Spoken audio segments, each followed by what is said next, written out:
जय हिंद। इस वीडियो में हम पढ़ेंगे सच्चिदानंद हीरानंद बादशाहन अज्ञे का साहित्यिक परिचय। तो देखिए आपको बोर्ड एग्जाम में किस प्रकार से क्वेश्चन पूछा गया, यहाँ पर देख सकते हैं क्वेश्चन नंबर 5 का खंड।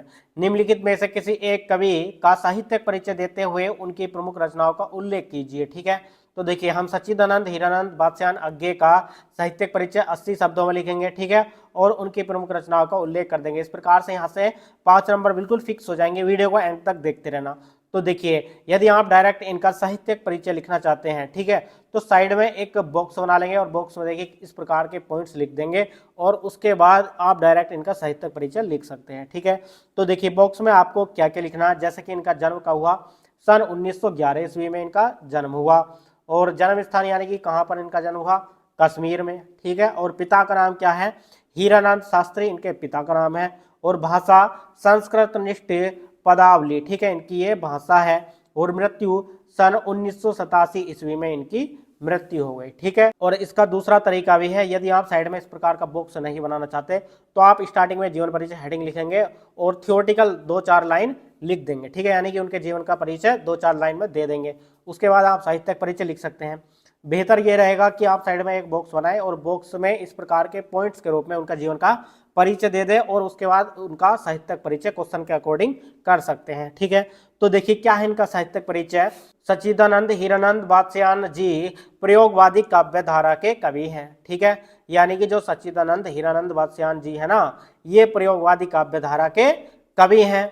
इनके काव्यों में खड़ी बोली को स्थान मिला है, यानी कि इनके काव्यों में जो आपको खड़ी बोली देखने को मिलेगी। ठीक है, इनके काव्यों में श्रृंगार रस का प्रयोग मिलता है, यानी कि जो इनके काव्यों में जो है श्रृंगार रस का भी प्रयोग मिलेगा और खड़ी बोली भी आपको देखने को मिलेगी। ठीक है, इन्होंने गद्य एवं पद दोनों में ही सशक्त रचनाएं की हैं, यानी कि इन्होंने जो है गद्य में भी रचनाएं की हैं और पद में, यानी कि दोनों में ही इन्होंने सशक्त रचनाएं की हैं। यानी कि सशक्त रचनाएं मतलब जिसमें भाषा का प्रभावशाली प्रयोग किया गया हो। ठीक है, तो इन्होंने जो है गद्य एवं पद दोनों में ही सशक्त रचनाएं की हैं। ये उपन्यासकार, कथाकार, पत्रकार, निबंधकार, यानी कि ये जो थे ये उपन्यासकार भी थे, कथाकार भी थे, पत्रकार और निबंधकार भी थे।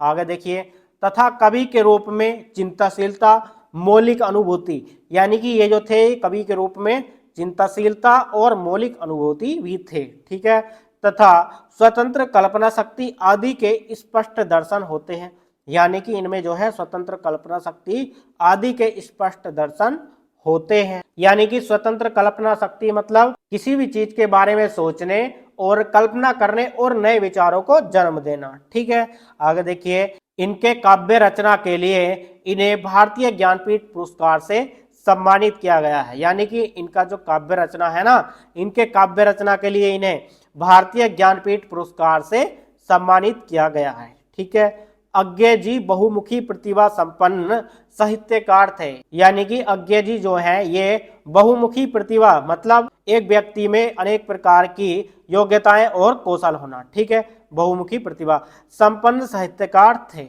ठीक है, इस प्रकार से आप लिख सकते हैं।